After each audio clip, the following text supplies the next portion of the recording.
ما ننسخ من آیت، اور نہیں منسوخ کرتے ہم من آیتن کسی آیت کو، او ننسہا، اور نہ ہم اس میں بھلاتے ہیں، نہ آتی مگر ہم لے آتے ہیں، بخیر منہا اس سے بہتر چیز، او یا مثلہا اس کے برابر، علم تعلم یا تم نہیں جانتے، ان اللہ کہ اللہ تعالیٰ علی کل شیء قدیر ہر چیز پر قدرت رکھتا ہے۔ یہ ہے ایسی آیت کریمہ جس میں اللہ تعالیٰ نے ایک بہت عظیم الشان علم کا بیان فرمایا، اور اتنی اہم چیز ہے یہ کہ اگر کسی انسان کو اس کا علم نہیں ہوگا اور نہیں آتا تو دین کا ایک بہت بڑا حصہ ہے جس سے وہ محروم ہو جائے گا۔ حضرت علی رضی اللہ عنہ آئے اور انہوں نے دیکھا ایک آدمی واز کر رہا تھا کوفہ کی جامع مسجد میں، تو حضرت علی رضی اللہ عنہ تو علم کے میدان میں ساری زندگی ان کی گزری تھی، تو وہ سمجھ گئے کہ کیا ہو رہا ہے، تو انہوں نے کہا یہ کون ہے، کیا کہہ رہا ہے؟ تو لوگوں نے کہا حضرت یہ لوگوں کو نصیحت کر رہا ہے، واز کر رہا ہے، اللہ کی یاد اس قسم کی باتوں کی ترغیب دے رہا ہے۔ انہوں نے کہا یہ نصیحت نہیں کر رہا، یہ کہہ رہا ہے کہ من انا، میں کون ہوں، میں کس کا بیٹا ہوں، مجھے پہچانو۔ اور پھر حضرت علی رضی اللہ عنہ اس کے پاس چلے گئے اور اس سے پوچھا کہ تم قرآن پاک کے ناسخ اور منسوخ کا علم جانتے ہو؟ اس نے کہا نہیں۔ تو آپ نے فرمایا ہلکتا و اہلکتا، تو خود بھی برباد ہوا اور جو تیرے ساتھ رہے، جو تیرے پیچھے چلے، وہ بھی ہلاک ہوئے، برباد ہوئے، اخرج عنی، نکلو یہاں سے۔ یہ ناسخ اور منسوخ کا علم جو ہے، کئی ایک چیزیں اس میں سمجھنے کی ہیں۔ ایک تو رائے یہ ہے، اصل مسئلہ جہاں سے شروع ہوا تھا وہ یہ تھا کہ یہودیوں کے ہاں بدع کا ایک مسئلہ چلتا تھا، اور وہ مسئلہ ہمارے ہاں بھی اگر آپ کبھی مطالعہ کریں اہل تشریح کی کتابوں کا، وہاں بھی آپ کو مل جائے گا۔ اصول کافی ان کے ہاں 4 کتابیں بنیادی طور پہ ہیں نا، اگر ان کتابوں کا مطالعہ کریں آپ کو وہاں بھی مل جائے گا۔ اور یہ چیز حضرت شاہ عبدالعزیز صاحب محدث دہلوی رحمۃ اللہ علیہ نے تحفہ اثنا عشریہ میں بڑی تفصیل سے لکھی، اور کچھ نہ پڑھے آدمی شیعت پہ، حضرت کی کتاب سوچ سمجھ کے پڑھ لے، ساری زندگی دھوکہ نہیں ہوتا۔ شاہ عبدالعزیز صاحب رحمۃ اللہ علیہ نے کمال کیا ہے، اور اب تک ان کے ذمے ہے کہ وہ اس کتاب کا ایسا ہی جواب لکھ کے لائیں۔ شاہ صاحب رحمۃ اللہ علیہ کی کتاب کے جواب میں شیعہ میں جن لوگوں نے ہندوستان میں کام کیا تھا 22 جلدیں لکھی ہیں، ہم نے لکھنؤ میں دیکھی، لیکن بات وہ نہیں آئی جو شاہ صاحب رحمۃ اللہ علیہ نے کی ہے۔ کوئی بھی دیکھ لے جا کے حضرت کی کتابوں کو، اور اس پہ جو رد لکھا گیا۔ بدع کا ترجمہ یا اس کی تشریح یہودیوں کے ہاں یہ تھی کہ وہ کہتے تھے اللہ اس چیز کا حکم دیتا ہے، اور پھر وہ حکم جب لوگوں پر نافذ ہوتا ہے تو کچھ عرصے کے بعد اللہ کو یہ خیال آتا ہے کہ یہ حکم تو ٹھیک نہیں تھا، تو اللہ اس حکم کو بدل دیتا ہے۔ اللہ تعالیٰ سے بھول ہو جاتی ہے، اللہ سے غلطی ہو جاتی ہے، علیہ باللہ۔ یہ تھا ان کے یہاں تصور، اور اس کے مطابق وہ کرتے بھی تھے۔ وہ کہتے تھے تورات میں خدا نے ایک چیز کا حکم دیا، جب لوگوں میں وہ چیز نافذ ہو گئی تو پھر اللہ تعالیٰ کو خیال آیا کہ یہ جو حکم دے دیا تھا یہ تو ٹھیک نہیں تھا، اس میں تو لوگوں کا بڑا نقصان ہے، پھر خدا نے اس حکم کو بدل دیا۔ مسلمانوں میں جب یہ چیز ہوئی اور یہودیوں نے دیکھا کہ رسول اللہ صلی اللہ علیہ وسلم ایک چیز کا حکم دیتے ہیں، پھر کچھ عرصے کے بعد اس حکم کو تبدیل کر دیتے ہیں، تو انہوں نے بجائے اس کے کہ اسے کسی اچھے معنی میں لیتے اور اپنے کرتوت دیکھتے، انہوں نے کہا کہ یہ عجیب نبی ہیں علیہ الصلوۃ والسلام، ایک چیز بتاتے ہیں پھر اس کے بعد دوسری چیز چینج کر دیتے ہیں، تبدیل کر دیتے ہیں، تو اس کا مطلب یہ ہے کہ یہ نبوت نہیں ہے، بلکہ اپنے پاس سے ہی بتاتے رہتے ہیں کہ یہ حکم ایسے ہے اور ایسے۔ یہ تھے ان کے اعتراضات کا خلاصہ۔ اور ہمارے نزدیک نسخ یہ ہے کہ اللہ نے ایک حکم دیا اور اللہ تعالیٰ کو پتا تھا کہ یہ حکم کس وقت تبدیل ہونا ہے، کیونکہ اللہ کا علم تو آج بھی وہی ہے اور کل بھی وہی ہے، یہ آج اور کل میرے اور آپ کے حساب سے ہیں، اللہ کے لیے تو آج بھی وہی اور 10,000 سال بعد بھی وہی اور 10,000 سال پہلے بھی وہی۔ خدا کا علم جو ہے وہ منسوخ نہیں ہوا کرتا، اللہ کا حکم منسوخ ہوتا ہے، اللہ کا علم منسوخ نہیں ہوتا۔ اللہ کے علم میں ہے کہ پہلے دن اس کائنات میں کیا ہوا، اور اللہ کے علم میں ہے کہ آخری دن اس کائنات میں کیا ہوگا۔ اسی لیے یہ جتنا کچھ رسول اللہ صلی اللہ علیہ وسلم نے دیکھا تھا نا معراج میں، کہ اس آدمی کو عذاب ہو رہا ہے، اس کو عذاب ہو رہا ہے، اس کو عذاب ہو رہا ہے، کبھی بات آئی تو کریں گے۔ اس کی بہت اچھی ایک توجیہ ابن عربی رحمۃ اللہ علیہ نے کی ہے، اور جن لوگوں کو خام خواہ تصوف سے چڑ ہے نا، تو یہ ایک طبیعی سی بات ہے کہ آدمی کو جس چیز سے نفرت ہو جائے، جس علم سے، جس چیز سے، تو آدمی اس کی اچھی چیزوں کو بھی قبول نہیں کرتا، رد کر دیتا ہے، کیونکہ نقطۂ نگاہ بدل جاتا ہے۔ بچے ہیں اور کوئی بچہ بھنڈیاں نہیں کھاتا مثلا، تو آپ جتنا مرضی اچھی لذیذ پکا کے رکھ دیجیے، اس نے نہیں کھانی کیونکہ اسے چڑ ہے، نہیں کھاتا۔ تو یہ جن لوگوں کو تصوف سے چڑ ہوتی ہے نا، ان کے لیے بہت سے مقامات قرآن پاک کے سمجھنا دشوار ہو جاتے ہیں۔ ابن عربی رحمۃ اللہ نے لکھا ہے، وہ کہتے ہیں کہ اس بات کی ہم تشریح نہیں کریں گے، بس سمجھنا ہے تو اسی سے سمجھ جائیے۔ وہ کہتے ہیں کہ جن لوگوں کو رسول اللہ صلی اللہ علیہ وسلم نے دیکھا تھا کہ عذاب ہو رہا ہے جہنم کا، تو اس پہ یہ اشکال، یہ شبہ، یہ اعتراض وارد ہوتا ہے کہ وہ لوگ تو آئیں گے 1000 سال بعد، تو حضرت صلی اللہ علیہ وسلم نے پہلے کیسے دیکھ لیا؟ تو وہ کہتے ہیں کہ ٹائم کی بات ہے، اور ٹائم میں ہر چیز موجود ہے اللہ کے علم میں، تو اللہ تعالیٰ نے ایک سرا وہاں سے اٹھایا، جس دور میں، جس عہد میں، جس سال میں رسول اللہ صلی اللہ علیہ وسلم تھے، اور ایک سرا اللہ نے قیامت کا اٹھایا اور اپنے علم کے مطابق خدا نے ان دونوں سروں کو ملا دیا. تو جو چیزیں اللہ کے علم میں تھیں وہ ساری کی ساری شکل اختیار کر کے پرسانیفائی ہو کے رسول اللہ صلی اللہ علیہ وسلم کے سامنے آئی. وہ ٹائم پہ جہاں بحث کرتے ہیں اور بتاتے ہیں کہ ٹائم سے آدمی کیسے نکل سکتا ہے اور ٹائم کی حدود کیا ہیں، وہاں پر وہ یہ بات کرتے ہیں. لیکن یہ بات ظاہر ہے کہ بڑی دقیق. تو اللہ کا علم وہ منسوخ نہیں ہوتا، حکم منسوخ ہو جاتا ہے. تو اللہ تعالیٰ کا علم ایک حکم اس نے نازل کیا کہ مسلمانوں یہ کام کرنا ہے. مثلا بیت المقدس کی طرف منہ کر کے نماز پڑھنی ہے، فرض کر لیجئے.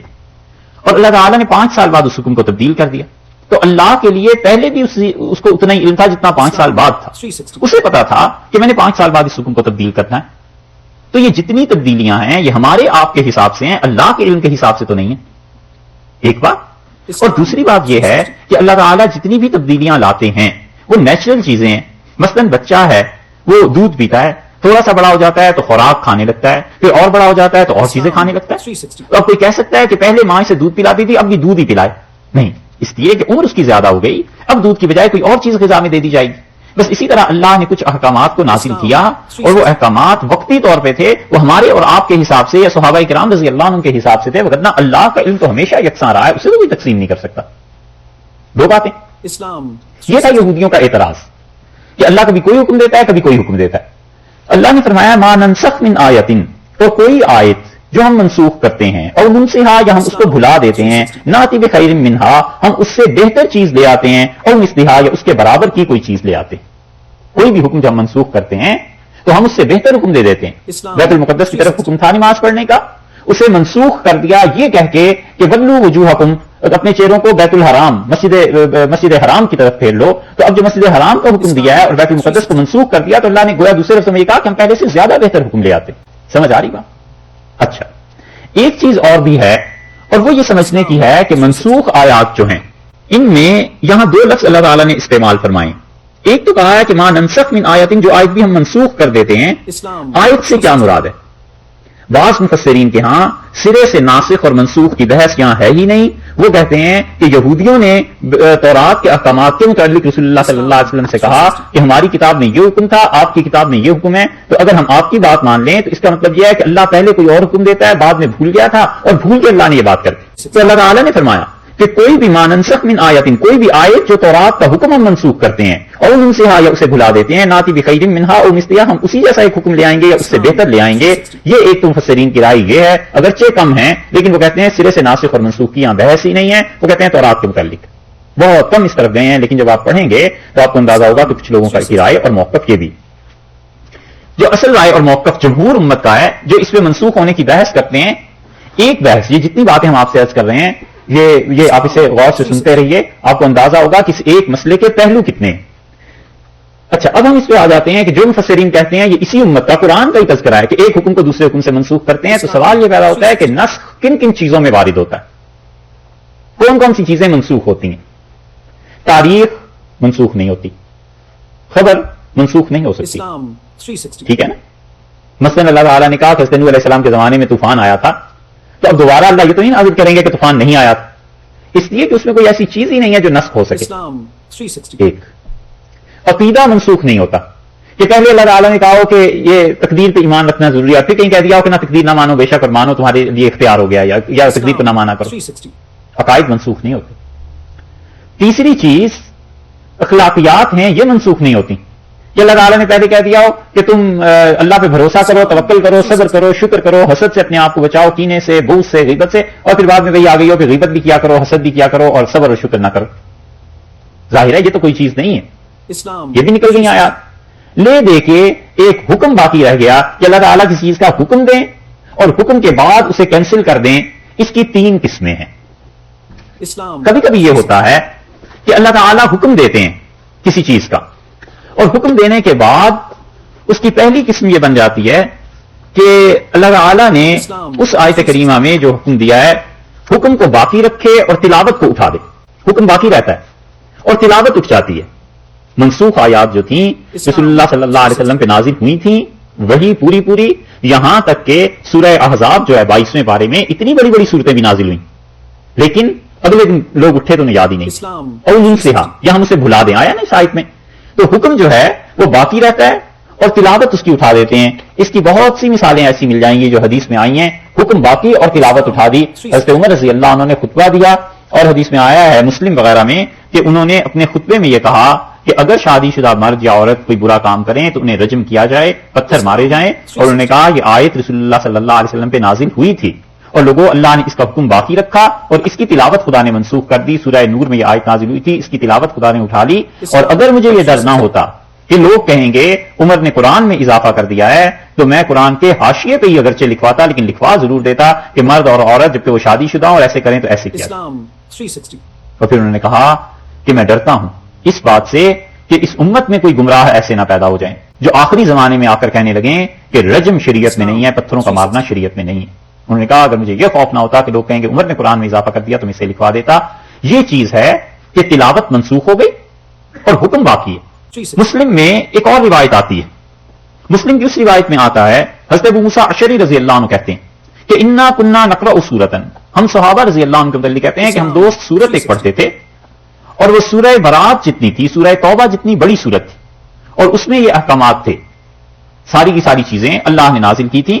اور وہ کہتے ہیں پھر ایک دن سب کو وہ بھول گئی اور مجھے اب بھی اس کی ایک آیت یاد ہے کہ اللہ تعالیٰ نے فرمایا تھا کہ لو کان لابن آدم وادیان من مال, اور اگر ہم انسان کے آدم علیہ الصلوۃ والسلام کے بیٹے کو 2 وادیاں دے دیں جو پیسے سے بھری ہوئی ہوں تو لبتغا وادیا ثالثا, تو یہ تیسری وادی کی تلاش میں چلا جائے گا. ولا یملأ جوف ابن آدم, اور آدم کے بیٹے کی علیہ الصلوۃ والسلام پیٹ کوئی چیز نہیں بھر سکتی الا التراب, سوائے قبر کی مٹی کے, کہ اس مٹی سے ہی پیٹ بھرتا ہے, باقی آدمی کی خواہشات پوری نہیں ہوتی.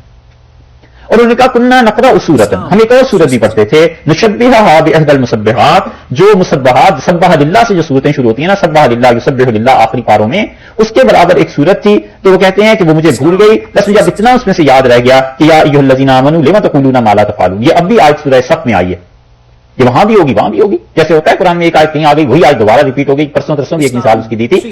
تو انہوں نے فرمایا کہ مجھے اس میں سے یہ یاد رہ گیا کہ ایمان والو کیوں وہ باتیں کہتے ہو جو تم کرتے نہیں ہو. فتکتب شہادۃ فی اعناقکم, تمہارے گلوں میں لکھ کے لٹکا دیا جائے گا جو کچھ کہ تم نے شہادت دی تھی, گواہی دی تھی. فتسألون عنہا یوم القیامہ, اور قیامت کے دن تم سے سوال ہوگا کہ کیا شہادتیں کیا گواہیاں دیتے. تو یہ پہلی قسم ہے. صحابہ کرام رضی اللہ عنہ نے بہت چیزیں اس پہ بیان کی اور کئی ایک صحابہ رضی اللہ عنہ کہتے ہیں کہ ان کا حکم اٹھ گیا اور منسوخ جو چیزیں تھیں تلاوت اس کی یعنی آیات اٹھ گئی, تلاوت منسوخ ہو گئی مگر حکم باقی رہا. یہ پہلی قسم. انہی منسوخ آیات کو لوگ لکھتے تو تھے, وہی تو آتی تھی, اور رسول اللہ صلی اللہ علیہ وسلم خود بھی فرماتے تھے کہ مجھے فلاں سورت بھلا دی گئی. تو اللہ کو جب منسوخ کرنا ہوتا تھا تو لوگوں کے ذہن سے وہ ہٹا دیتے تھے. یہی اسی قسم کی آیات جو منسوخ تھیں حضرت عائشہ رضی اللہ عنہا کے گھر میں لکھ کے رکھی ہوئی تھی اور وہ رسول اللہ صلی اللہ علیہ وسلم کی تیمارداری میں مصروف تھیں. اور ام المؤمنین رضی اللہ عنہا کہتی ہیں کہ ہمارے گھر میں ایک پالتو جانور تھا اور یہ آیات جو رکھی ہوئی تھی نشانی یادگار کے طور پر, یہ جیسے خواتین کی عادت ہوتی ہے کہ چیزیں سنبھال کے رکھتی رہتی ہیں, چاہے آدمی جتنا بھی کہے کہ اس کی اب ضرورت نہیں رہی تو وہ سنبھال لیتی ہیں, ایسے رکھی ہوئی تھی جو ہمارے گھر کا پالتو جانور تھا. فرمایا میں بیان یہ کر رہی ہیں کہ رسول اللہ صلی اللہ علیہ وسلم کی آخر پہ کیفیت کیا ہو گئی تھی, مجھے کتنا گھر میں کام کرنا پڑتا تھا, کیا ہمارے یہاں فقر و فاقہ تھا, کیا چیزیں تھی. اس میں فرماتی ہیں کہ ہمارے یہاں ایک پالتو جانور تھا, وہ ان آیات کو چبا گیا. تو آیات تو نہیں تھی, وہ تو منسوخ ہو گئی, ان کی قرات ختم ہو گئی, سب چیزیں اٹھ گئیں. یہ وہ چیز ہے بس اتنی سی بات جسے لوگ لے اڑے ہیں. اور انہوں نے کہا کہ 40 پارے تھے اور 10 روز عائشہ رضی اللہ عنہا کی بکری کھا گئی. یہ ہے بس اصل بات اتنی سی. ہمارے یہاں مسند احمد میں یہ روایت آئی ہے, ہم کہتے ہیں منسوخ آیات تھیں, لکھ کے رکھی ہوئی ہوں گی, بس ٹھیک ہے, گھر میں پڑی ہوئی تھی. اور وہ تو بیان کر رہی ہیں کہ ہم کتنی مصروف تھی رسول اللہ صلی اللہ علیہ وسلم کی خدمت میں. یہ ہے پہلی قسم. دوسری قسم وہ ہے کہ حکم منسوخ ہو گیا اور تلاوت اب تک باقی ہے, کہ قرآن پاک میں تلاوت ہم ان آیات کی کرتے ہیں مگر اس کا حکم اب اس پہ عمل نہیں ہو سکتا اور وہ حکم منسوخ ہو گیا. اس سلسلے میں آپ دیکھیے سورہ مجادلہ 28ویں پارے میں ہے, وہاں پر ایک مثال آپ کو اس کی دیتے ہیں. 28واں پارہ ہے سورہ مجادلہ اور 58 نمبر ہے سورہ کا, آیت نمبر ہے 12. اصل میں اگر سمجھنا ہے تو آپ اسے شروع کریں آیت نمبر 8 سے, پھر آپ کو سمجھ آئے گی کہ سلسلہ کلام ہے کیا. اللہ تعالیٰ نے فرمایا الم تر الی الذین نہوا عن النجوى, تم نے کبھی غور نہیں کیا جن لوگوں کو ہم نے منع کیا تھا کہ سرگوشیاں نہ کیا کریں. مجلس ہے, 10 آدمی بیٹھے ہوئے ہیں اور 2 آپس میں ایک دوسرے کے کان میں بات کر رہے ہیں, تو شبہ پیدا ہوتا ہے کہ پتہ نہیں بات کیا ہے, مسئلہ کیا ہے. اللہ نے کہا ہم نے منع کر دیا تھا کہ یہ سرگوشیاں نہ کیا کریں. ثم یعودون لما نہوا عنہ, جس چیز سے منع کیا ہے پھر وہی حرکتیں کرتے ہیں منافق. ویتناجون بالاسم والعدوان ومعصیۃ الرسول, اور آپس میں بیٹھ کے باتیں کیا کرتے ہیں آپ کی مجلس مبارکہ میں اسم گناہ کی اور عدوان حد سے بڑھے ہوئے کاموں کی، ومعصیت الرسول اور رسول اللہ صلی اللہ علیہ وسلم کی مجلس میں بیٹھ کر ان کی نافرمانی کی باتیں ایک دوسرے کے کانوں میں کہتے ہیں. وَإِذَا جَاءُوكَ، اور جب آپ کے پاس آتے ہیں، حَيَّوْكَ بِمَا لَمْ يُحْيِّكَ بِهِ اللَّهُ، تو آپ کو ان الفاظ سے سلام کرتے ہیں جو سلام اللہ نے نہیں کہا، اللہ نے وہ الفاظ نہیں رکھے. ہوتا تو یہ ہے نا کہ السلام علیکم، کہ اللہ کی سلامتی ہو آپ پہ. وہ اس سلام کو لام اس میں سے نکال جاتے تھے اور کہتے ہیں السلام علیکم، اور سلام کا مطلب تم پہ موت آئے. اللہ نے فرمایا یہ جب آتے ہیں آپ کی مجلسوں میں تو آپ کو ایسے سلام کرتے ہیں جو اللہ نے تو نہیں کہا. وَيَقُولُونَ فِي أَنفُسِهِمْ، اور اتنے بے حیا ہیں کہ اپنے دل میں کہتے ہیں لولا يُعَذِّبُنَا اللَّهُ بِمَا نَقُولُ، ہم جو رسول اللہ صلی اللہ علیہ وسلم کو برا کہتے ہیں تو خدا ہمیں عذاب کیوں نہیں دیتا، خدا ہمیں کیوں نہیں پکڑتا. حسبهم جہنم، جہنم نہیں کافی، یصلونها فبئس المصیر. یا ایھا الذین آمنوا اذا تناجیتم، ایمان والو جب تمہیں آپس میں گفتگو کرنی پڑ جائے، فلا تتناجوا بالاثم والعدوان ومعصیۃ الرسول، تو کبھی بھی سرگوشیاں بیٹھ کے نہ کرنا گناہ کے متعلق، زیادتی کسی پہ کرنی ہے اس کے متعلق، اور رسول اللہ صلی اللہ علیہ وسلم کی معصیت نافرمانی پر کبھی آپس میں بیٹھ کے مشورے نہ کرنا. وتناجوا بالبر والتقوی، اور نیکی اور تقوی کی باتوں میں البتہ مشورے کیا کرو. واتقوا اللہ الذی الیہ تحشرون، ڈرو اس اللہ سے جس کے سامنے تم نے پیش ہونا ہے. انما النجوى، یہ آپ کی مجلس میں جو ایسی لوگ حرکتیں کرتے ہیں، من الشیطان، یہ شیطان کی طرف سے ہیں، لیحزن الذین آمنوا، تاکہ ایمان والے اس سے تکلیف اٹھائیں، ایمان والوں کو پریشانیاں ہوں. وَلَيْسَ بِضَارِّهِمْ شَيْئًا إِلَّا بِإِذْنِ اللَّهِ، اور یہ اللہ کے حکم کے علاوہ کسی کو تکلیف نہیں دے سکتے. وَعَلَى اللَّهِ فَلْيَتَوَكَّلِ الْمُؤْمِنُونَ. اب دیکھیے یہ اس سلسلہ کلام میں سمجھ آیا، رسول اللہ صلی اللہ علیہ وسلم کی مجلس میں بیٹھ کے یہ منافق ایسی حرکتیں کرتے تھے. 50 آدمی بیٹھے ہوئے ہیں اور 10 مجلسیں قائم ہیں، 2 ادھر بیٹھ کے گفتگو کر رہے ہیں، 2 ادھر، اور رسول اللہ صلی اللہ علیہ وسلم جو کچھ فرما رہے ہیں وہ نہیں سنتے تھے. تو اس سے بڑی بدمزگی اور مجلس کے آداب کے خلاف ایک صورت پیدا ہو جاتی تھی. اللہ نے 12ویں آیت میں فرمایا کہ یا ایھا الذین آمنوا، اے ایمان والو، اذا ناجیتم الرسول، جب رسول اللہ صلی اللہ علیہ وسلم سے تم نے کوئی سرگوشی کرنی ہو نا. یہ منافق اس سے بھی بڑھ کر یہ کرتے تھے کہ اٹھ کے کبھی کبھی رسول اللہ صلی اللہ علیہ وسلم کے کان میں آ کے بات کرنے لگتے تاکہ امپریشن یہ پڑے لوگوں پہ کہ ہم تو بہت ہی زیادہ دین کے خیر خواہ ہیں. اللہ نے فرمایا کہ جب رسول اللہ صلی اللہ علیہ وسلم سے سرگوشی کرنی ہو، فقدموا بین یدی نجواکم صدقہ، تو پہلے صدقہ کیا کرو، مال خرچ کر کے آؤ، پھر آ کے رسول اللہ صلی اللہ علیہ وسلم سے سرگوشی کرو. ذالک خیر لکم، اس سے تم خیر میں رہو گے. وَاطْہَرْ، اور یہ بہت ہی پاک کرنے والی بات ہے، پہلے پیسے خرچ کرو پھر آ کے مشورہ کرو. فَإِن لَمْ تَجِدُوا فَإِنَّ اللَّهَ غَفُورٌ رَحِيمٌ، اور اگر نہ ملیں پیسے خرچ کرنے کو جن مسلمانوں کو، تو اللہ ان کے لیے غفور الرحیم. یہ تھی آیت، اور اس پہ عمل ہوا ہے یا نہیں ہوا یہ ایک الگ بات ہے، لیکن اس پہ عمل کی کوئی صورت اب باقی نہیں رہی بقول مفسرین کے. مفسرین کہتے ہیں یہ ان آیات میں سے ہے جس کا حکم اٹھ گیا بعد میں اور تلاوت تب تک باقی ہے، تاکہ لوگوں کو پتا چلے کہ جب اسلام کے لیے کام لوگ کرتے ہیں تو جو بھی بڑی حیثیت کے آدمی ہوتے ہیں ان کو کیسے کیسے مراحل دیکھنے پڑتے ہیں، اور منافقین کس طرح ان کی صفوں میں گھس آتے ہیں، اور منافقین کس طرح اسلام کو نقصان پہنچایا کرتے ہیں. تو کہتے ہیں یہ ہے اس کی دلیل کہ آیت باقی رہی، اور یعنی یہ چیز باقی رہی اور اس کا حکم اللہ نے اٹھا دیا. یہ دوسری قسم ہو گئی. اچھا ایک چیز اور دیکھیے، اور وہ یہ ہے کہ یہاں حکم منسوخ ہو گیا اور تلاوت باقی ہے، 2 قسمیں. اور تیسری قسم یہ ہے کہ حکم اور تلاوت دونوں ہی اللہ نے اٹھا لی، حکم بھی اٹھ گیا، تلاوت بھی اٹھ گئی. تو اب وہ آیات جو ہیں حدیث کی کتابوں میں آتی ہیں کئی جگہ. حضرت عائشہ رضی اللہ عنہا کا ایک جملہ ہے، وہ آپ سن لیجئے، اسے مسلم میں آیا ہے. حضرت عائشہ رضی اللہ عنہا نے کہا کہ کان مما انزل، رسول اللہ صلی اللہ علیہ وسلم پر پہلے یہ حکم نازل ہوا کہ 10 رضعات، 10 مرتبہ جب بچہ دودھ پیے گا تب وہ اس کی ماں بنے گی. 10 مرتبہ 10 چسکیاں لے گا بچہ، 10 مرتبہ دودھ اس خاتون کا اس کے حلق سے اترے گا تو وہ اس کی رضائی ماں بن جائے گی نا، دودھ پلانے والی ماں بن جائے گی. پھر کہتی ہیں حضرت عائشہ رضی اللہ عنہا کہ پھر آیات نازل ہوئی فنسخنا، اور اللہ نے اس 10 کو منسوخ کر کے 5 مرتبہ کا کر دیا کہ 5 مرتبہ بھی اگر کیے گا تو یہ بچے کی ماں بن جائے گی. اور پھر اللہ تعالیٰ نے اس کے بعد، یہ تو عائشہ رضی اللہ عنہا کے لفظ اتنے ہیں، وہ کہتی ہیں فتوفی رسول اللہ صلی اللہ علیہ وسلم، رسول اللہ صلی اللہ علیہ وسلم کا انتقال ہو گیا، وہی مما یقرؤ من القرآن، اور یہ چیز قرآن میں پڑھی جاتی تھی. یہ حدیث پوری سنا دوں اور اس پہ جو اعتراض ہے وہ بھی، تاکہ آپ کو کبھی موقع پیش آئے زندگی میں تو پریشانی نہ. جو لوگ قرآن کے ناقص ہونے پر اعتراض کرتے ہیں شیعہ حضرات، اور وہ کہتے ہیں قرآن پورا نہیں ہے، وہ اس روایت کو مسلم سے لاتے ہیں اور وہ کہتے ہیں عائشہ رضی اللہ عنہا فرماتی ہیں کہ رسول اللہ صلی اللہ علیہ وسلم کا انتقال ہو گیا اور قرآن پڑھا جاتا تھا، اور اس میں یہ بات تھی کہ 5 مرتبہ دودھ پیے تو ماں بیٹے کا رشتہ تعلق قائم ہوتا ہے، وگرنہ نہیں. تو کہتے ہیں اس قرآن میں دکھاؤ کہاں ہے. جب یہ پتہ چلتا ہے کہ اس قرآن میں نہیں ہے تو کہتے ہیں اسی لیے تو ہم کہتے ہیں کہ بہت سی آیتیں جو تھیں وہ کھا گئے تھے، اور انہی میں وہ آیات بھی تھیں جن میں پہلی رضی اللہ عنہ کی خلافت کا حکم تھا، وہ بھی تم لوگ کھا گئے. یہ ہے اصل بنیاد. ہم یہ کہتے ہیں کہ یہاں پر صرف ایک ہی جملہ جس پہ اشکال پیش آتا ہے کہ رسول اللہ صلی اللہ علیہ وسلم کی وفات ہو گئی اور یہ پڑھی جاتی تھی. اس کو بہت سے حضرات نے جواب دیا ہے اور وہ کہتے ہیں کہ رسول اللہ صلی اللہ علیہ وسلم کی وفات پر، یعنی وفات کے بعد پڑھی جاتی تھی، تو اس کا یہ مطلب نہیں ہے کہ اس قرآن میں وہ شامل تھی. مطلب یہ کہ لوگ جانتے تھے، لوگ پڑھتے تھے، ایک دوسرے کو سناتے تھے. کیونکہ اگر یہ مان لیا جائے کہ اس قرآن میں شامل تھی تو پھر تو واقعی وہ الزام درست ہے، مگر وہ شامل ہی نہیں۔ اور اس سے بھی بڑا جواب یہ ہے کہ حضرت صلی اللہ علیہ وسلم کے زمانے میں جو قرآن لکھے گئے تھے وہ اب تک محفوظ ہیں۔ حضرت علی رضی اللہ عنہ کے ہاتھ سے لکھا ہوا قرآن محفوظ ہے۔ یہاں چلے جائیے لندن انڈیا آفس لائبریری میں حضرت حسن رضی اللہ عنہ کے اپنے دست مبارک کا قرآن محفوظ ہے، اور اس کے آخر پہ لکھا ہوا ہے کتبہ الحسن، حسن ابن علی رضی اللہ عنہ نے اسے لکھا، کہیں یہ چیز نہیں۔ تو جن کا وہ نام لیتے ہیں انہوں نے جو قرآن لکھے انہوں نے بھی نہیں لکھی۔ تو اس کا مطلب یہ نہیں ہے کہ رسول اللہ صلی اللہ علیہ وسلم کا انتقال ہوا تو صحابہ رضی اللہ عنہ کو اس کی تلاوت کرتے تھے، مطلب یہ ہے کہ اس زمانے میں پڑھی جاتی تھی، دوسرے کو بتائی جاتی تھی کہ یہ قرآن میں تھی آئی، اتنی سی بات۔ اور تیسری بات اس میں سمجھنے کی یہ ہے کہ یہ 5 والا حکم بھی منسوخ ہو گیا، اسی لیے حنفی فقہا یہ کہتے ہیں کہ ایک قطرہ بھی دودھ کا اگر بچے کے حلق سے نیچے چلا جائے گا تو اس کی ماں قرار پائے گی۔ یہ 5 والا حکم بھی منسوخ ہو گیا، تو یہ دلیل ہے اس کی کہ ایسی آیات جن میں حکم بھی اٹھ گیا، تلاوت بھی اٹھ گئی، دونوں چیزیں اللہ نے ثابت کر۔ سمجھ آ رہی ہماری بات؟ اس موضوع پر ناسخ اور منسوخ کی بحث پر بڑے بڑے لوگوں نے کتابیں لکھی ہیں اور بہت کچھ لکھا ہے۔ ابو داؤد رحمۃ اللہ علیہ، یہ جن کی حدیث کی کتاب ہے، انہوں نے مستقل ایک کتاب لکھی ہے کہ قرآن میں کیا چیز کس چیز نے کینسل کی، منسوخ کی۔ ابن عربی نے کتاب لکھی اور ان کی کتاب چھپ بھی گئی تھی، ابن جوزی نے لکھی ہے وہ بھی چھپ گئی ہے، ابن لمباری نے لکھی ہے وہ بھی چھپ گئی۔ ہر زمانے میں مفسرین اس پہ لکھتے رہے، خیال نہیں رہا، نہیں تو گنتے ان باتوں کو کہ کتنی ہو گئی۔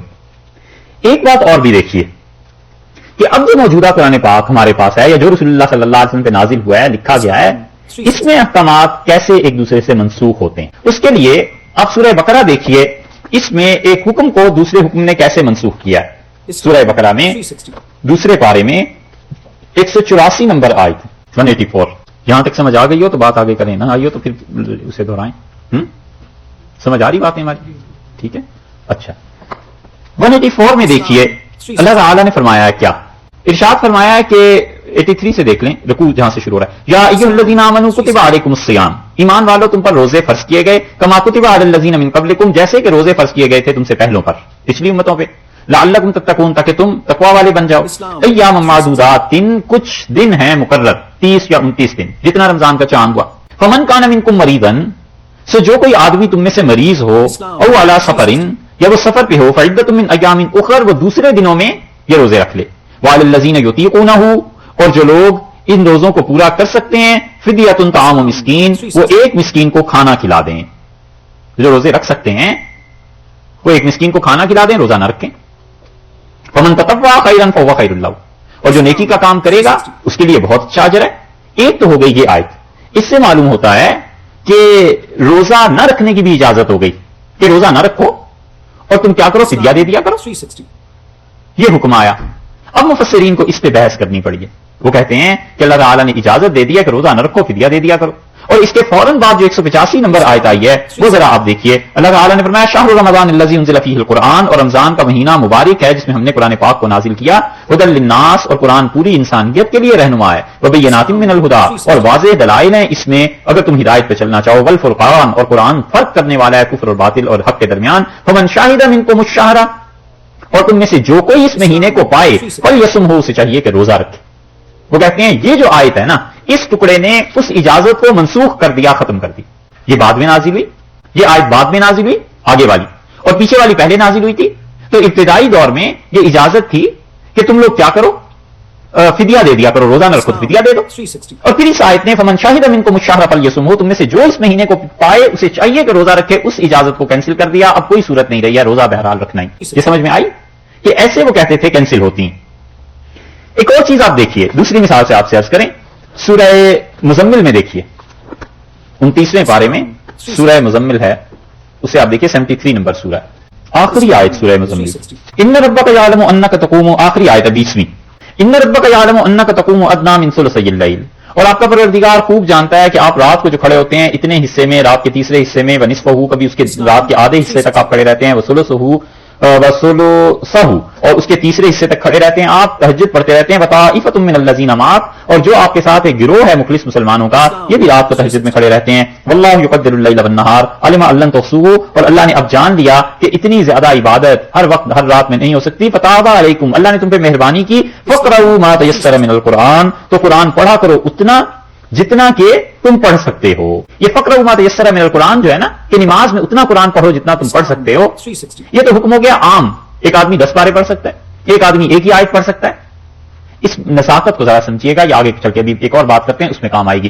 پرانے حضرات نے یہ کہا کہ یہ تو آیت ہو گئی منسوخ، اور رسول اللہ صلی اللہ علیہ وسلم نے جو بتایا ہے سورہ فاتحہ کے پڑھنے کا، تو سورہ فاتحہ ہر ایک کو پڑھنی ہے چونکہ، تو وہ کہتے ہیں کہ سورہ فاتحہ کے وجوب نے، اس کے واجب اور ضروری ہونے نے اس آیت کو منسوخ کر دیا کہ ما تیسر من القرآن، قرآن جتنا آتا ہے تم بس اتنا پڑھ لیا کرو. تو وہ کہتے ہیں اس کا مطلب یہ ہے کہ سورہ فاتحہ پڑھا کرو، تو یہ منسوخ ہو. یہ رائے ہم نقل کر رہے ہیں ان لوگوں کی جو پچھلے پرانے مفسرین تھے.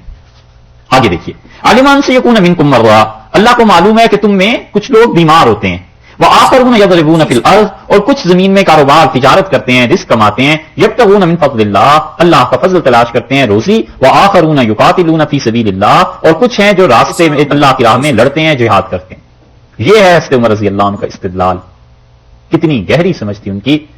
ان کے فتوے پڑھ کے احساس ہوتا ہے کہ ہم تو 100 بار چھوڑ 1000 بار بھی روز قرآن پڑھتے ہیں، تمہارے دماغ میں وہ بات نہیں آ سکتی. انہوں نے کہا کہ میں اللہ کی راہ میں شہید ہو جاؤں یا اپنے بیوی بچوں کے لیے حلال کا رزق کماتے ہوئے میری موت آ جائے، میں لست ابالی، مجھے کوئی پرواہ نہیں ہے. یہ بھی اللہ کے یہاں اجر دے گی اور شہادت سے بہتر اجر دے گی. فرمایا میں اللہ کی راہ میں لڑتے ہوئے شہید ہو جاؤں یا میں اپنے بیوی بچوں کے لیے، اپنے گھر کے لیے حلال کا رزق کما رہا ہوں، اس میں میری موت آ جائے. فرمایا لا ابالی، مجھے کوئی پرواہ نہیں ہے، اور مجھے یہ کمانا رزق کا یہ زیادہ اللہ کا قرب دے گا بنسبت جہاد کی. اور پھر عمر رضی اللہ عنہ نے یہ آیت پڑھی اور انہوں نے کہا دیکھو اللہ نے پہلے ان لوگوں کا ذکر کیا، آخرون یضربون فی الارض یبتغون من فضل اللہ، کہ اللہ کا فضل تلاش کرتے ہیں وہ لوگ، زمین میں چلتے پھرتے ہیں. اور پھر اس کے بعد جہاد کا ذکر کیا ہے. تو خدا کا ان لوگوں کو ترجیح دینا اس بات کی دلیل ہے کہ پہلے نمبر پہ وہ ہیں، دوسرے نمبر پہ وہ. یہ آسانی سے حلق سے نہیں اترتا، اس لیے کہ جس قوم کو غذا ناروں کی ملی ہو نا، تو وہ چاہتے ہیں ہر چیز اپنے جذبات میں کریں، کوئی ڈھنگ کی بات نہ کریں، بس جو جذبات ابھارنے والی چیزیں ہیں وہ ہونی چاہیے. اور زندگیاں کبھی سنجیدگی سے ایسے گزرتی ہیں. آگے دیکھیے، وہ آخرون یقاتلون فقرؤوا ما تیسر منہ، اور قرآن سے پڑھو نماز میں جتنا تمہیں میسر ہو، جتنا تم پڑھ سکتے ہو. دیکھا آپ نے اس کو کس چیز نے کینسل کر دیا؟ حدیث نے. متقدمین کی پرانے حضرات کی رائے یہ تھی، تو وہ کہتے ہیں قرآن کا حکم یہ ہوا کہ جتنا قرآن پڑھ لو، لیکن رسول اللہ صلی اللہ علیہ وسلم کی حدیث نے اس چیز کو منسوخ کر دیا، سارا قرآن نہیں پڑھا جا سکتا. وہ کہتے ہیں بس جتنا پڑھنا ہے تم پڑھو، تو سورہ فاتحہ پڑھ لی. یہ ہو گئی بات. اچھا صاحب، یہ تو رائے تھی ان حضرات کی جو پچھلے تھے. ایک نئی بات اور عرض کریں، ذرہ برابر کہیں تغیر آ جاتا تھا، ذرہ برابر بھی کوئی آیت کسی آیت سے ٹکراتی ہوئی محسوس ہوتی تھی، تو وہ فوراً حکم لگاتے تھے کہ یہ آیت منسوخ ہے، اس کا حکم فلاں جگہ آ گیا.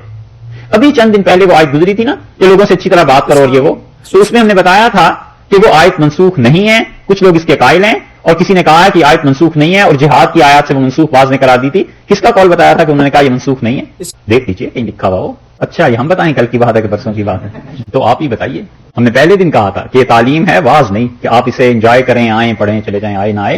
اگر پڑھنا ہے تو آپ سنجیدگی سے اسے پڑھیے. ہمیں بتائیے ہم نے کس کے متعلق کہا تھا کہ یہ آیت انہوں نے فرمایا منسوخ نہیں. ابھی تو 9:25 ہوئے ہیں، بیٹھے ہیں یہیں پہ. اس وقت ہم نے کہا تھا اسے یاد رکھیے گا، آگے چل کے ایک جگہ کام آئے گی. وہ یہی مقام تھا. آیت نمبر 83 میں یہ بحث تھی، 83 میں. چلیے اب بتائیے شاہ صاحب کہاں سے آگے لوگ دیتے رہو حوالے. بس مجدد رحمۃ اللہ کا حوالہ دے دو کہ کہیں تو آیا ہی ہوگا، کسی نے تو لکھا ہوگا. نہیں ملا ہے نا؟ اچھا ہم بتا دیتے ہیں. ہم نے یہاں پہ قول نقل کیا تھا امام باقر رحمۃ اللہ علیہ. یاد آ گیا؟ لکھا ہوا ہے؟ اچھا تو پہلے کیا چشمہ نہیں تھا؟ یہ ہے امام باقر رحمۃ اللہ علیہ کا قول تھا. دیکھو بھائی، ہم آپ سے پہلے بھی کہتے ہیں اب بھی کہتے ہیں کہ یہ تعلیم ہے، کوئی واز نہیں ہے کہ مولوی صاحب نے واز کیا، بڑی لچھے دار تقریر ہوئی، جذبات کی باتیں اٹھ کے چلے گئے. یہ وہ چیزیں نہیں. آپ اسے کھیل تماشے کی باتیں نہ بنائیے. یہ میرے لیے بھی تکلیف دہ چیز ہے، اور کوئی آدمی سنجیدگی سے ایسے نہ پڑھتا ہے نہ پڑھایا جاتا. تو اس کا نقصان یہ ہوگا کہ بہت سی چیزیں ہم بھی کہیں گے وقت کسی طرح گزرے اور گھر چلے. صحیح ہے. اور میں تو اللہ کا شکر ہے اس کا بھی قائل نہیں ہوں کہ وقت گزرے گھر چلے، اس لیے کہ نہ لینا نہ دینا، آدمی جوتے پہنتا ہے گھر چلا جاتا ہے. ٹھیک ہے نا؟ تو اس لیے اسے ایسے نہیں ہے کہ آئے مزے میں اور بس سن کے چلے گئے. یہ تعلیم ہے. اگر آپ نے پڑھنا ہے تو بسم اللہ میں حاضر ہوں. اگر ایسی حرکتیں ہیں تو بالکل مت آئیے کل سے. امام باقر رحمۃ اللہ علیہ نے اس آیت کے متعلق کہا کہ یہ آیت منسوخ ہے. کس سے منسوخ ہے؟ انہوں نے کہا جہاد کی آیات سے منسوخ ہے. یہ اچھی طرح اس بات کو سمجھیے کہ پرانے مفسرین جو تھے ذرہ بھی آیت میں کہیں بھی ذرہ برابر بھی تبدیلی آ جائے وہ اسے فوراً حکم لگا دیتے تھے کہ منسوخ ہے. جہاد کی آیات تھی، ان سے پہلے یہ آیت نازل ہوئی کہ لوگوں سے اچھی طرح باتیں کیا کیجیے اور لوگوں کے ساتھ درگزر کرتے رہیے. فافو، لوگوں کو معاف کرتے رہیے. یہ جب چیزیں نازل ہوئی نا کہ لوگوں کو معاف کرتے رہیے اور درگزر کرتے رہیے، اور اس کے بعد آ گیا حکم جہاد کا، تو مفسرین نے کہا یہ جتنی معافی کی آیات ہیں جہاد کی آیات سے منسوخ کر. یہ مطلقاً تغیر، صرف تغیر، آیت کا بدل جانا، حکم کا بدل جانا، اسے وہ کہتے تھے یہ منسوخ ہو گئی. اور یہ متقدمین کے ہاں تھا، اور اسی لیے پھر انہوں نے جب قرآن کی منسوخ آیات لکھنی شروع کی ہیں تو 500 آیات لکھی گئی، سب قرآن کی آیات منسوخ. یہ بہت بڑی چیز تھی. 500 آیات کو انہوں نے لکھا. انہوں نے کہا ان آیات کی تلاوت باقی حکم اٹھ گیا. ابن جوزی نے لکھا اور بیسیوں آدمی، ابو عبید نے لکھا، ابو داؤد رحمۃ اللہ علیہ نے، انہوں نے لکھا، سب نے لکھا. یہ اب تک کتابیں چھپی ہوئی مل جاتی. حضرت تک جب یہ بات پہنچی شاہ ولی اللہ محدث دہلوی رحمۃ اللہ علیہ تک، تو شاہ صاحب نے ایک نیا انداز اختیار کیا. اور شاہ صاحب رحمۃ اللہ علیہ بڑے ٹھوک بجا کر لکھتے ہیں اس آدمی کو اللہ نے جتنی مقبولیت دی، اس سے پتا چلتا ہے ان کے دعوے بالکل درست ہے. دعوے تو بہت لوگ کرتے ہیں، مگر بعد میں جو ہسٹری میں چیزیں آتی ہیں وہ ڈیسائیڈ کرتی ہیں کہ کون آدمی کس مقام پہ کھڑا تھا. شاہ ولی اللہ صاحب نے الفوز الکبیر میں ایک جگہ لکھا کہ میں براہ راست اللہ کا شاگرد ہوں قرآن پاک سمجھنے میں، جس طرح مجھے براہ راست رسول اللہ صلی اللہ علیہ وسلم نے حدیث کی اجازت دی. اتنا بڑا جملہ ہے کہ اگر خدا کی ذرا بھی معرفت حاصل ہو کہ اللہ اللہ ہے تو آدمی کانپ جاتا ہے کہ اللہ سے ایسا تعلق. شاہ صاحب نے لکھا. شاہ صاحب نے پھر اس پہ بحث کی اور وہ کہتے ہیں کہ مطلقاً کسی حکم کا بدل جانا کینسلیشن کے معنی میں نہیں لینا چاہیے. اور انہوں نے پھر اس پر بحث کرتے رہے یہاں تک کہ 500 آیات پر بحث کرنے کے بعد انہوں نے کہا یہ 20 آیات ایسی ہیں جو منسوخ ہیں اور اس کے علاوہ 480 آیات ایسی ہیں جن میں منسوخ ہونے کی کوئی بات نہیں. اور انہوں نے کہا کہ کسی بھی آیت میں اگر اس کے کسی بھی حصے پر عمل ہو سکتا ہے تو ہم اسے کیوں منسوخ سمجھیں. سمجھیں؟ اور اس کی مثال آپ دیکھیے، وہ سورہ بقرہ کی وہی آیت جو بھی آپ کو بتائی تھی نا، 285 نمبر آیت، اسے نکالیے، اس سے شاہ صاحب کی بات آپ کو سمجھ میں آ جائے گی انشاءاللہ.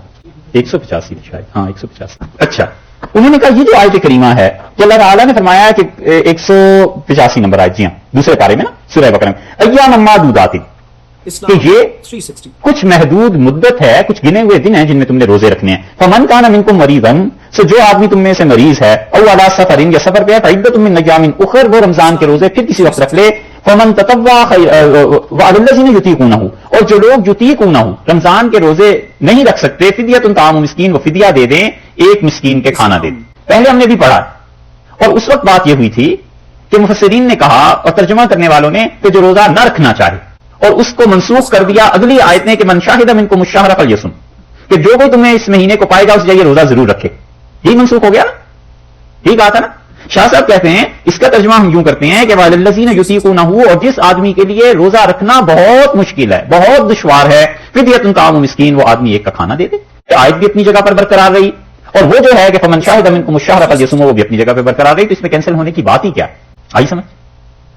شاہ صاحب نے یطیقونہ کا جو ترجمہ کیا ہے، عربی کے متعدد چیزیں انہوں نے نقل کی ہیں، اور وہ کہتے ہیں اس کا مطلب یہ ہے کہ جو آدمی روزہ رکھنا بہت ہی دشوار محسوس کرتا ہے، 80 برس کا ہو گیا، اب وہ روزہ ہی کیوں رکھے؟ اس بیچارے کے لیے بڑی دقت ہے.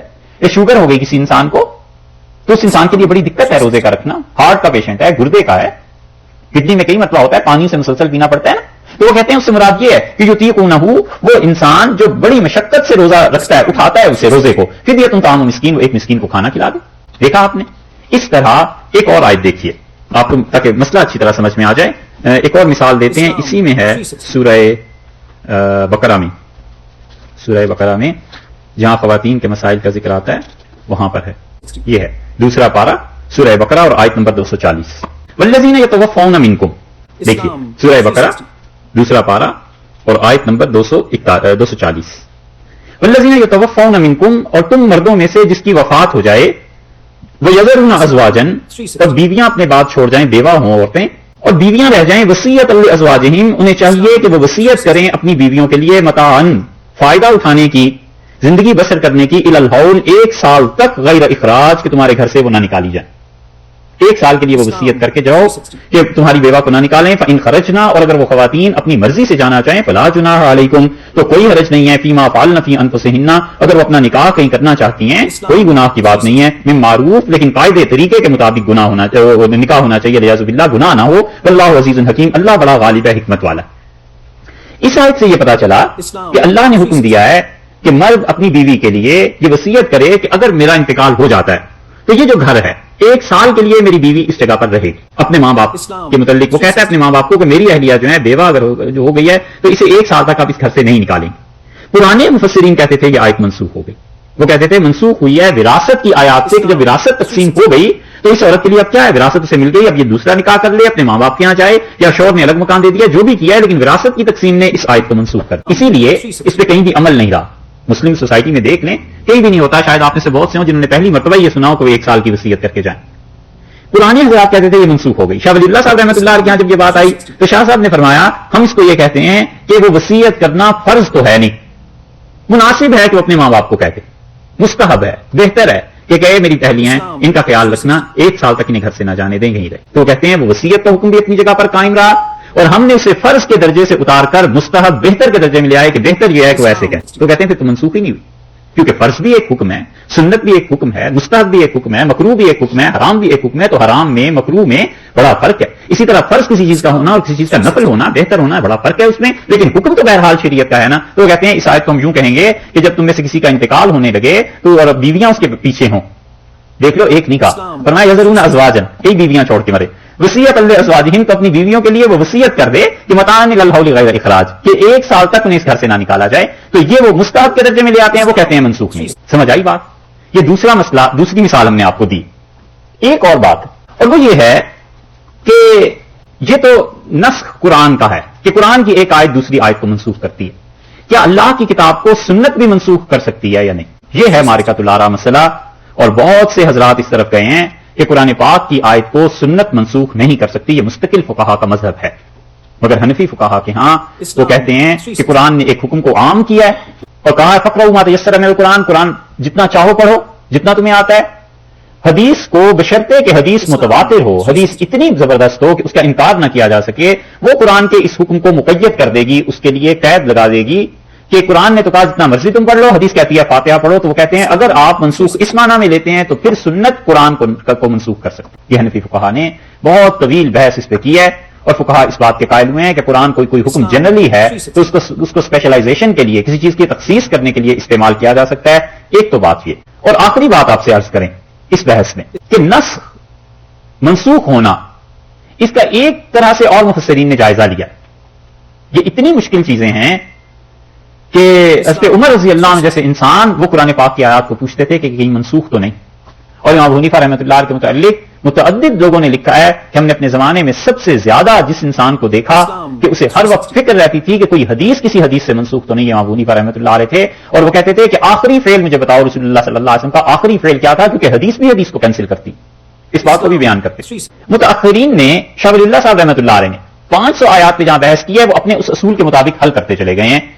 اور انشاءاللہ جب فوز الکبیر پڑھیں گے یا یہ آیات آتی جائیں گی تو ہم آپ سے عرض کریں گے کہ شاہ صاحب نے اسے کس اصول کے تحت حل کیا ہے. شاہ ولی اللہ رحمۃ اللہ علیہ کا بڑا مقام ہے ہر چیز میں, تصوف, حدیث, فقہ, تاریخ, عربیت, لغت, اللہ جانے اس انسان میں کتنے علوم خدا نے جمع کر دیے تھے.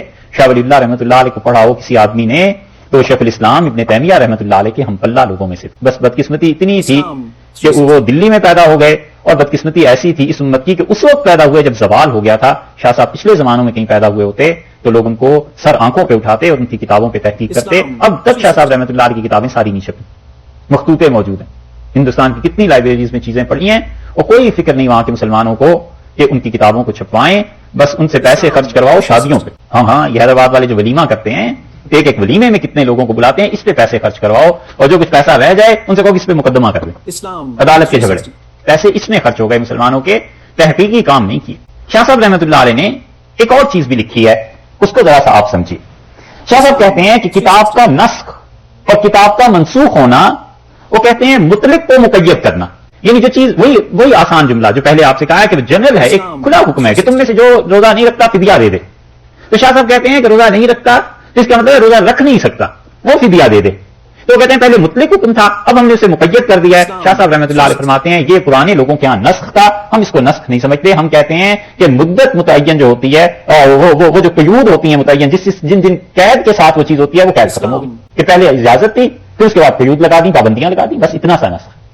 یہ ان حضرات کا ایک معنی ہے, اور اسی لیے وہ کہتے ہیں کہ مطلق اور غیر مقید کو محدود اور مقید کر دینا, قید میں لے آنا, یہ چیزیں. اور کوئی بات یہ سمجھ میں آئی ہے؟ مشکل چیز سے پھر سنیے گا. ارے اس میں سے وہ نکال دینا حصہ یار, لوگ کہیں گے ایسا بد اخلاق تھا, وہ حصہ نکال دینا. اچھا ایک چیز اور, وہ یہ ہے کہ جس طرح قرآن پاک کی آیات کی آپ نے دیکھی ہیں چیزیں, حدیث کا علم اس سے زیادہ باریک, حدیث کا علم اس سے زیادہ باریک ہے کہ حدیث میں کوئی حدیث دوسری حدیث کو کینسل کرتی ہے. یعنی ایسا علم ہے جس پہ اگرچہ کم لکھا گیا اب تک لکھنے والوں نے, لیکن وہ علم بڑا زبردست ہے. رسول اللہ صلی اللہ علیہ وسلم کوئی حکم دیتے تھے پھر کچھ عرصے کے بعد اس حکم کو منسوخ فرما دیتے تھے. اب یہ اختلاف لوگوں میں ہوا کہ اس پہلے حکم پہ عمل کرنا ہے یا دوسرے حکم پہ. جن لوگوں کو پہلا حکم نظر آیا انہوں نے اس پہ عمل کیا, جنہیں دوسرا حکم نظر آیا انہوں نے دوسرے پہ عمل کیا. تو یہ اس وجہ سے بھی فقہاء کا جو اختلاف ہے نا اجتہاد کا, وہ اس وجہ سے بھی ہوا. مثلا رسول اللہ صلی اللہ علیہ وسلم نے فرمایا یہ برتن ہیں, ان کو گھروں میں نہیں رکھنا. صحابہ رضی اللہ عنہ جب شراب کی آیات نازل ہوئی ہیں تو انہوں نے آ کے عرض کیا کہ اللہ کے رسول یہ برتن ہے, خاص برتن بنائے جاتے تھے شراب پینے کے لیے, آپ نے فرمایا انہیں بھی گھروں سے نکال دو, تو انہوں نے نکال کے پھینک دیے. 5-7 سال بعد 4 سال بعد کسی نے آ کے پھر پوچھا, نئے مسلمان ہوئے تھے کچھ لوگ, انہوں نے کہا اللہ کے رسول شراب تو ہم چھوڑ دیں, وہ برتن بھی. آپ نے فرمایا کوئی حرج نہیں, برتنوں کو تم استعمال کر سکتے. تو جو پہلا حکم تھا وہ اس لیے دیا تھا کہ اچھی طرح شراب کی نفرت طبیعت میں بیٹھ جائے, کہیں ایسے نہ ہو پینا شروع کر دیں. اور دوسرے حکم میں جب مسلمانوں میں نفرت بیٹھ گئی تو رسول اللہ صلی اللہ علیہ وسلم برتن ہی ہے, بس انہیں استعمال کرو, کیوں پھینکیں. تو اس دوسری حدیث نے پہلی حدیث کو کینسل کیا. اس طرح کی 2-4 نہیں, 10-20 نہیں, 100 حدیثیں مل جائیں گی, سینکڑوں حدیثیں مل جائیں گی جن میں آیا ہے کہ رسول اللہ صلی اللہ علیہ وسلم نے ایک حکم دیا اور پھر اسے منسوخ کر دی. حضرت صلی اللہ علیہ وسلم کے عمل سے چیزیں منسوخ ہو گئیں, صحابہ رضی اللہ عنہ کے اجتہاد سے چیزیں منسوخ ہو گئیں, بہت چیزیں. مثلا آگ پہ پکی ہوئی چیز کھانے سے وضو کرنا ہے یا نہیں کرنا. تو اس ابو ہریرہ رضی اللہ عنہ فرماتے ہیں کہ آگ پہ پکی ہوئی چیز اگر کھائی جائے تو اس پہ وضو کرنا ضروری ہے, وضو ٹوٹ جاتا ہے. اور امام احمد بن حنبل رحمۃ اللہ علیہ کا یہی مسلک ہے. اور اس ابو ہریرہ رضی اللہ عنہ نے کہا کہ رسول اللہ صلی اللہ علیہ وسلم نے اونٹ کا گوشت کھایا اور پھر اس کے بعد وضو فرمایا, تو اس لیے آگ پہ پکی ہوئی چیز کھانے سے وضو ٹوٹ جائے گا. حضرت عبداللہ ابن عباس رضی اللہ عنہ بیٹھے ہوئے تھے, انہوں نے کہا چچا پھر تو گرم پانی سے وضو ہو گئی نہیں. حضرت ابو ہریرہ رضی اللہ عنہ سوچ میں پڑ گئے, پھر تھوڑی دیر بعد کہنے لگے بھتیجے اگر حدیثیں سننی ہے تو ضرور سنو, اور حجتیں کرنی ہے تو اٹھو یہاں. حضرت عبداللہ ابن عباس رضی اللہ عنہ نے کہا ایسی بات نہیں, انہوں نے اپنے شاگردوں سے کہا کہ رسول اللہ صلی اللہ علیہ وسلم نے کھانا کھایا اور وضو کی ضرورت تھی, جا کے وضو کر لیا. تو ابو ہریرہ رضی اللہ عنہ آگے پیچھے ان دونوں افعال کو دیکھا انہوں نے, تو انہوں نے نتیجہ نکالا کہ آپ کو کوئی چیز کھانے سے وضو ٹوٹ جاتا ہے, وگرنہ وضو کا اس سے کوئی تعلق نہیں بنتا. تو امام احمد بن حنبل رحمۃ اللہ تک جب یہ باتیں پہنچی, انہوں نے کہا میں پھر بھی یہی فتویٰ دیتا ہوں کہ بہتر یہ ہے کہ وضو کر لو, باقی کوئی امام اس سے فتویٰ نہیں دیتا. حدیث میں بھی اسی طرح چیزیں ناسخ اور منسوخ چلتی ہیں, اور بہت دقیق علم ہے, بہت باریک علم ہے. اس پہ کم لکھا گیا ہے, اردو میں تو ہے ہی کچھ نہیں لٹریچر میں, اور انگلش تو بہت ہی ابھی تو زبان ہی نہیں شروع ہوئی علم میں, اردو میں بھی نہیں ہے. عربوں نے اس پہ کام کیا ہے, پرانے متقدمین نے کام کیا ہے, مگر منسوخ ہوتے ہیں چیز. یہ سمجھ میں آ گئی بات. اب دیکھیے جہاں پہ آیات ایسی آئیں گی جو شاہ صاحب نے لکھی ہیں رحمۃ اللہ علیہ, یا مفسرین لکھتے ہیں, اس پہ بات کریں گے. اللہ نے فرمایا ما ننسخ من آیت, اور کوئی آیت جو ہم منسوخ کر دیتے ہیں, اور ننسخا یہ اسے کیا کر دیتے ہیں, بھلا دیتے ہیں. انسا کا مطلب عربی میں کسی چیز کا بھول جانا, نسیان. حضور اکبر صلی اللہ علیہ وسلم کے ساتھ دونوں طرح واقعات پیش آئے ہیں. حدیث میں آتا ہے آپ نے نماز پڑھائی اور جب باہر تشریف لائے نماز پڑھا کے, تو اس نے ابی رضی اللہ عنہ نے عرض کیا کہ اللہ کے رسول فلاں آیت کیا منسوخ ہو گئی؟ تو رسول اللہ صلی اللہ علیہ وسلم نہیں, انہوں نے کہا آپ نے سورت پڑھی ہے اور اس میں یہ آیت آپ نے چھوڑ دی, تو میں سمجھا منسوخ ہو گئی. آپ نے فرمایا اللہ رحم کرے اس پہ جس نے مجھے یاد دلا دیا, اور پھر آپ نے فرمایا وہ آیت محکم ہے, اپنی جگہ پہ قائم ہے, میں بھول گیا پڑھنا. اور دوسری طرح بھی ہوا ہے کہ صحابہ رضی اللہ عنہ کہتے ہیں کہ ہم نماز کے لیے کھڑے ہوئے اور پوری صورت ہی بھول گئی. حضور اکبر صلی اللہ علیہ وسلم سے ایک دن ایک آدمی نے آ کے کہا اللہ کے رسول میں رات نماز کے لیے کھڑا ہوا اور پوری صورت پہ مجھے یاد تھی, بھول گئی, مجھے حیرت ہے یہ کیا ہوا. ایک اور آدمی کھڑا ہوا, اس سے کہا اللہ کے رسول میرے ساتھ بھی رات یہی واقعہ پیش آیا ہے. تو رسول اللہ صلی اللہ علیہ وسلم اللہ نے ان دونوں صورتوں کو اٹھا لیا. یہ جو ہم پڑھتے ہیں نا اللہم انا نستعینک ونستغفرک ونؤمن بہ ونتوکل علیک, یہ جو دعائے قنوت ہے یہ حقیقت میں سورت تھی قرآن کی, یہ وہی نازل ہوئی تھی. اور صحابہ رضی اللہ عنہ کہتے ہیں کہ ہم اس کا نام ہم نے رکھا تھا نافذ, اور نافذ اس میں آتا ہے نا, اور ہم خدمت کرتے ہیں نافذ, وہ کہتے تھے اس سورت کا نام تھا. اور پھر رسول اللہ صلی اللہ علیہ وسلم فرمایا اللہ نے اسے قرآن سے خارج کر دیا ہے, اس کو منسوخ کر دیا ہے, تو اس دعا کو ہم نے قنوت کو وتر میں رکھ لی. یہ جب آپ ہسٹری پڑھیں گے ساری تاریخ اس زمانے میں نازل ہونے کی سب چیزیں آپ کو مل جائیں گی. اور ننسیہ یا ہم کسی آیت کو بھلا دیتے ہیں, ناتی بخیر منہا, ہم اس سے بہتر حکم لے آتے ہیں, ہم اس سے اچھی چیز لے آتے ہیں. اگر تفسیر یہ کی جائے کہ تورات کی کوئی چیز منسوخ کرتے ہیں تو مطلب یہ وہ قرآن میں اس سے بہتر چیز لے آتے ہیں, اور اگر قرآن ہی مانا جائے تو مطلب یہ کہ جس چیز کو ہم نے کینسل کیا ہے وہ وقت پورا ہو گیا. اس لیے بڑے کام کی بات ان مفسرین نے لکھی ہے جو کہتے ہیں کہ نسخ کا مطلب یہ ہے کہ مدت حکم بیان کرنا کہ اس حکم کی مدت کتنی ہے. بہت عمدہ بات, کئی ہزار صفحات کے بعد جس پڑھ لکھ کے اور بحث کر کے جس نتیجے پہ پہنچے ہیں وہ کہتے ہیں نسخ کا مطلب یہ ہے کہ حکم کی مدت بیان کرنا کہ اتنی مدت تک عمل ہو گیا ہے, بس آج کے بعد یہ حکم. بیت المقدس کی طرف منہ کر کے نماز پڑھتے ہو, پڑھو. اور جب ہجرت ہوئی تو 16 یا 17 مہینے اور 10 دن کے بعد رسول اللہ صلی اللہ علیہ وسلم حکم آ گیا کہ نہیں اب بیت اللہ کی طرف منہ کر کے نماز پڑھو. تو نسخ کا مطلب حکم کی مدت بیان کرنا کہ یہ حکم جو تھا وہ اتنی مدت کے لیے تھا, بس اس کے بعد دوسرا حکم آ گیا. یہ کی ہے کام کی بات بہت حضرات نے. اور مصلحہ یا ہم اسی جیسا حکم لے آتے ہیں.